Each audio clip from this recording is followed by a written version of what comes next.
ये दो जो है ना देवेंद्र फडणवीस और योगी आदित्यनाथ, ये बेसिकली बीजेपी की अगली 20 साल की जो फ्यूचर पॉलिटिक्स है ये उसके चेहरे हैं। क्या आपको लगता है कि हिमंता की भी कोई जगह बीजेपी में खास ऊंचे पायदान पर है? देखिए, हेमंत बिस्वा शर्मा की राजनीति है ना वो असम तक सीमित है। योगी जी की राजनीति यूपी से बाहर भी जाती है हिंदू मुसलमान के ऊपर। योगी आदित्यनाथ ने कहा बंटोगे तो कटोगे। क्या आपको लग रहा है भारतीय जनता पार्टी अब बंट रही है अपने नेताओं के बीच? हिमंता बिस्वा शर्मा, देवेंद्र फडणवीस, निशिकांत दुबे, अमित शाह, योगी आदित्यनाथ। इसमें आपने एक नाम छोड़ दिया, मनोहर लाल खट्टर। मनोहर लाल उनको प्रभावी हैं, इम्पैक्टफुल हैं? नहीं, वो मोदी के आदमी है। इसीलिए सितंबर तक जो ये बात कह रहे हैं बार बार, मोदी जी का 75 का होना और बीजेपी का राष्ट्रीय अध्यक्ष, ये इस देश की भविष्य की राजनीति तय करने वाले हैं।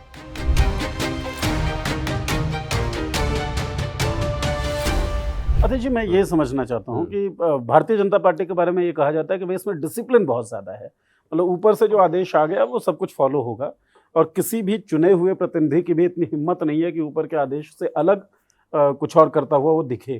तो ये बयान आना या फिर इस तरह की बात जो तेलंगाना वाला आपने बताया कि विधायक इस्तीफा दे देता है, ये सब क्या इस बात की निशानी है कि मोदी कहीं ना कहीं कमज़ोर हो रहे हैं? नहीं, मोदी जी कमज़ोर हो चुके हैं 2024 के इलेक्शन में। जब उनको पूर्ण बहुमत नहीं आया तो वो उस बात का संदेश था कि वो कमज़ोर हो रहे हैं। दूसरा, जब इसके बाद जब हरियाणा का चुनाव हुआ तो आपने देखा कि बीजेपी के भीतर बहुत भारी बगावत हो गई थी। कैबिनेट मिनिस्टर्स तक ने स्टेटमेंट देने शुरू कर दिए थे, मुख्यमंत्री उनके घर भी गए थे, फिर भी वो नहीं माने। वो अलग बात है कि वहाँ बीजेपी रिपीट होगी, लेकिन चुनाव से पहले बीजेपी में भारी विरोध हुआ था, बहुत भारी विरोध हुआ था। तो ये इस बात का प्रमाण होता है आज कांग्रेस पार्टी क्यों कमजोर है या कांग्रेस हाईकमांड क्यों कमजोर है, क्योंकि आप चुनाव नहीं जीत पा रहे हो। तो जब वहां देखिए सत्ता में झगड़ा होता है, ये झगड़े अभी तक कांग्रेस पार्टी में थे, अब सत्ता इतनी ज्यादा उनके पास है बीजेपी के पास, जो अब वहां ट्रांसफर हो गई है। ठीक बात है। वहां हालांकि मैं ये जरूर कहूंगा कि जितना स्मूथली 3 राज्यों में, राजस्थान, छत्तीसगढ़ और मध्य प्रदेश में इन्होंने चीफ मिनिस्टर्स को बदला है और मोदी और अमित शाह की बीजेपी के जो लोग हैं उनको चीफ मिनिस्टर बनाया है, वो इन्होंने बहुत स्मूथली कर दिया। वसुंधरा राजे कुछ नहीं बोली, जबकि वसुंधरा राजे का कद बहुत बड़ा था। शिवराज सिंह चौहान का, रमन सिंह का, वो इन्होंने बड़े तरीके से कर दिया। वहां कोई झगड़ा दिखाई नहीं दिया। रमन सिंह को आपने एडजस्ट कर दिया स्टेट गवर्नमेंट में, ठीक बात है। शिवराज सिंह चौहान को आप दिल्ली ले आए, वसुंधरा राजे ने आने से मना कर दिया कि नहीं मुझे नहीं चाहिए। और आपने किसको बनाया वहाँ फर्स्ट टाइमर, एक व्यक्ति को जो टिकट मांग रहे थे, जहां से टिकट चाहिए था वहां से दिया भी नहीं। हाँ। और वो उस आदमी को आपने मुख्यमंत्री बना दिया।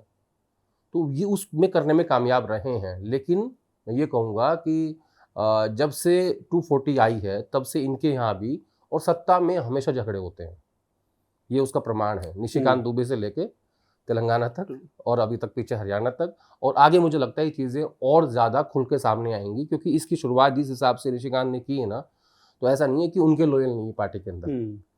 भाई वो भी तो मुख्यमंत्री हैं, उनके भी तो लोग हैं। बिल्कुल। तो आप देखना, मुझे पूरी उम्मीद है कुछ स्टेटमेंट पक्का आएगा, स्टेटमेंट काउंटर करने के लिए स्टेटमेंट पक्का आएगा। आप ये कह रहे हैं। आदित्यनाथ पसंद की बात जब हुई कि भाई लोग बहुत पसंद करते हैं आदित्यनाथ को, जब निशिकांत से ये सवाल पूछा गया तो वो कहते हैं कि पसंद तो भाई देवेंद्र फडणवीस को भी खूब किया जाता है, और पसंद तो गृह मंत्री को जितना पसंद किया जाता है वो कल्पना से भी परे है।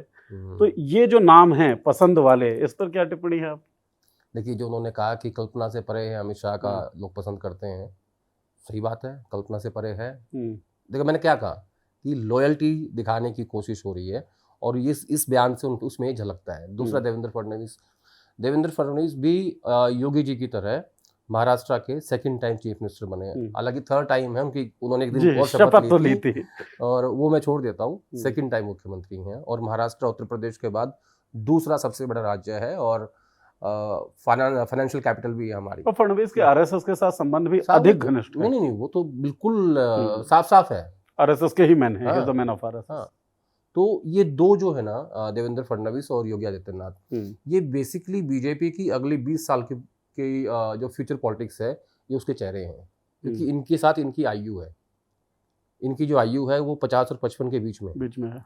अमित शाह जी की 60 है, राहुल गांधी, प्रियंका गांधी, अखिलेश यादव, इनकी भी इसी इसमें है, 50 और 55 के बीच में। ठीक बात है। तो ये जो 5-6 नाम मैंने गिनाए हैं, ये सब अगले 20 साल के नेता हैं।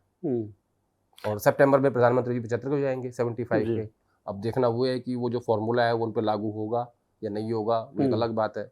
अमित शाह जो है उनके पास पार्टी का संगठन है, वो उनकी सबसे बड़ी पावर है। योगी जी उत्तर भारत में पॉपुलर हैं और हिंदुत्व की राजनीति करते हैं, उस हिसाब से लोग उनको पसंद करते हैं। और खास तौर पर जब ये कहा जाता है कि उनको ठोक दिया, यानी इशारा होता है मुसलमानों की तरफ, ठीक है। हालांकि मैं कभी इस तरह की राजनीति का वो नहीं करता, मतलब सपोर्ट नहीं करता, लेकिन उनकी पॉलिटिक्स ही यही है। जिस दिन वो धर्म से हटके और 80-20 से हटके जाति की बात करेंगे ना, पिट जाएंगे। ठीक बात है। या मुझसे लिख के ले, उनकी छवि यही है, उनकी जाति की पीछे ही नहीं है। हालांकि ये भी कहते हैं कि वो उनकी जो राजनीति है उत्तर प्रदेश की, वो ब्राह्मणों के खिलाफ है जी, ब्राह्मण वर्सेस ठाकुर की बात होती है। लेकिन ये भी सच्चाई है कि ब्राह्मण आज की डेट में बीजेपी का सबसे मजबूत वोटर है जी पूरे देश में। एक नाम मैं भूल गया था और मैं चाहता हूँ उस नाम पे हम जरूर चर्चा करें, हेमंत बिस्वा शर्मा। जब पसंद की बात हो रही थी ना, निशिकांत दुबे ने यह भी कहा कि भाई पसंद तो हेमंत बिस्वा शर्मा भी खूब आ रहे हैं। और हेमंत बिस्वा शर्मा की जो राजनीति हम देखें, जहां जहां वो स्टार प्रचारक बन के जाते हैं, मुझे लगता है योगी आदित्यनाथ अगर 1 किलो आग बरसा रहे हों मंच से सांप्रदायिकता का, तो वो 1.5 किलो 2 किलो 5 किलो तक जाता है हेमंत बिस्वा शर्मा। कांग्रेस से आए, भारतीय जनता पार्टी में आए, और जो उनकी शैली है और जिस तरीके से वो सांप्रदायिकता फैलाते, क्या आपको लगता है कि हेमंता की भी कोई जगह बीजेपी में खास ऊंचे पायदान पर है? देखिए, हेमंत बिस्वा शर्मा की जो राजनीति है ना, वो उसमें हिंदू मुसलमान तो है, लेकिन उसका जो असर है वो असम के बाहर नहीं है। अभी जब हाल ही में झारखंड में इलेक्शन हुआ था, वो वहाँ के इंचार्ज थे, उन्होंने खूब एक्सपेरिमेंट किए, वहाँ कुछ नहीं हो पाया। जबकि उससे पहले जो झारखंड सरकार गिराने की कोशिश हुई थी, इसमें विधायकों को खरीदा गया था जी। और 3 विधायक कांग्रेस के पकड़े गए थे वेस्ट बंगाल में जी। हेमंत ने फोन किया था ममता बनर्जी को, तब उनको पकड़ा गया था और उनको जो पैसे मिले थे, ऐसा बताया जाता है कि वो इनके लोगों ने दिए थे, हेमंता के लोग थे। ओके। एक व्यक्ति थे, वो दिल्ली में रहते थे, उनके यहाँ पुलिस आई पश्चिम बंगाल से, दिल्ली पुलिस ने उनको पकड़ने नहीं दिया। अच्छा। तो जो ऑपरेशन था वो कामयाब नहीं हुआ झारखंड वाला, फिर उनको झारखंड का इंचार्ज बनाया कि आप चुनाव जिताइए, वहाँ वो हार गए। एक काम उन्होंने अच्छा किया जिसमें वो कामयाब हुए। जब इलेक्शन हुआ था, जब जय शाह चुनाव लड़ रहे थे बीसीसीआई का, उस वक्त इन्होंने महत्वपूर्ण रोल प्ले किया था। मुंबई में जो भी चुनाव हुआ था उसके अंदर, उसमें वे कामयाब हुए। और जहाँ तक मेरे पास जानकारी है, अगर मैं सही हूँ तो ये बहुत नज़दीकी हैं अमित शाह के, हेमंत बिस्वा शर्मा। अगर मैं ये कह दूं कि ये अमित शाह के कोटे के मुख्यमंत्री हैं, तो आप इसको अतिशयोक्ति नहीं होनी चाहिए। ठीक। तो हेमंत की जो हिंदू मुसलमान की राजनीति है वो असम तक सीमित है। योगी जी की राजनीति यूपी से बाहर भी जाती है हिंदू मुसलमान के ऊपर, उनका यही इनकी सबसे बड़ी काबिलियत भी है। अपील ब्रॉडर है इस मामले में। क्योंकि वो दिखते वैसे है ना जी जी, साफ साफ बोलते हैं, भगवा पहनते हैं, ठीक है ना, और उनके भाषण में लाग लपेट नहीं होता। तो अगर बीजेपी ये राजनीति ना करे हिंदू मुसलमान की, चुनाव नहीं जीत सकती। वो नए नहीं बने हुए हैं ना, उनकी पूरी राजनीति यही रही है।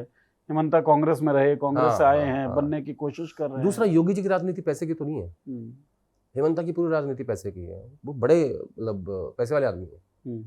हेमंत, योगी के बारे में कहा जाता है कि पूंजीवाद और कंपनियां वंपनियां पैसों वैसों से दूर ही रहते हैं। जायज़ है क्या बात? ठीक, हाँ बिल्कुल सही है। वहाँ पे अफसरशाही है उत्तर प्रदेश में, कंप्लीट अफसरशाही है, और वही लोग जो हैं वो दिल्ली के टच में रहते हैं, और जैसा ऊपर से ऑर्डर आता है, जो भी आदेश होते हैं वो उसको पूरा करते हैं। और ये डिपार्टमेंट योगी जी के पास है ही नहीं है।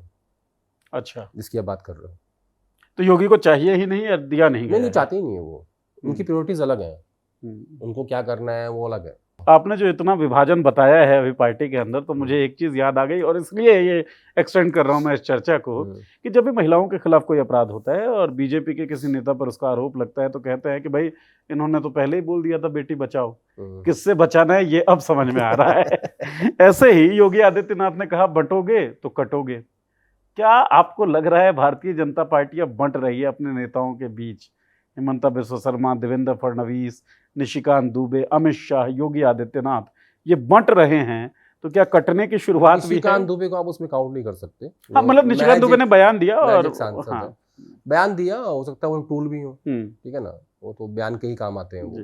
लेकिन अदरवाइज ये साफ साफ नजर आता है कि इसमें आपने एक नाम छोड़ दिया, मनोहर लाल खट्टर।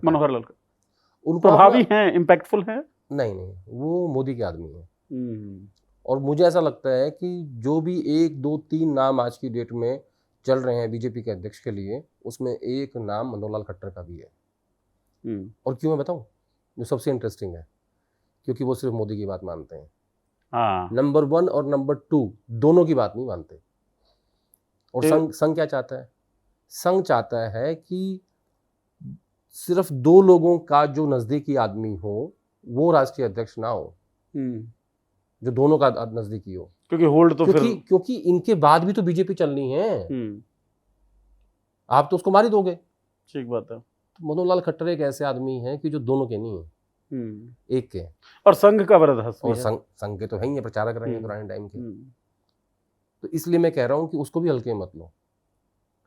योगी जी हैं, देवेंद्र फडणवीस है, मनोहर लाल हैं, अमित शाह हैं, मोदी जी हैं। मोदी जी सुप्रीम लीडर हैं, ये सब उसके नीचे के हैं। आरएसएस नहीं, ये जितने मैंने नाम लिए वो नीचे आते हैं ऐसे। तो अब ये देखना है कि जो हम बात कर रहे हैं कि इनके बाद कौन, वो समझ में आएगा बीजेपी के राष्ट्रीय अध्यक्ष से। किसे बनाया जाता जो है, बनेगा वो क्या पर्सनालिटी है, वो किसके क्लोज हैं, किन शर्तों पे बने हैं, क्या उनका एजेंडा है, क्या वो आगे पुश करने वाले हैं, क्या वो डमी हैं, क्या वो दोनों के नज़दीकी हैं, नंबर 1 नंबर 2 के, या वो एक के नज़दीकी हैं, या वो सिर्फ संघ के आदमी हैं। तो इसीलिए सितंबर तक जो ये बात कह रहे हैं बार बार, मोदी जी का 75 का होना और बीजेपी का राष्ट्रीय अध्यक्ष, ये इस देश की भविष्य की राजनीति तय करने वाले हैं।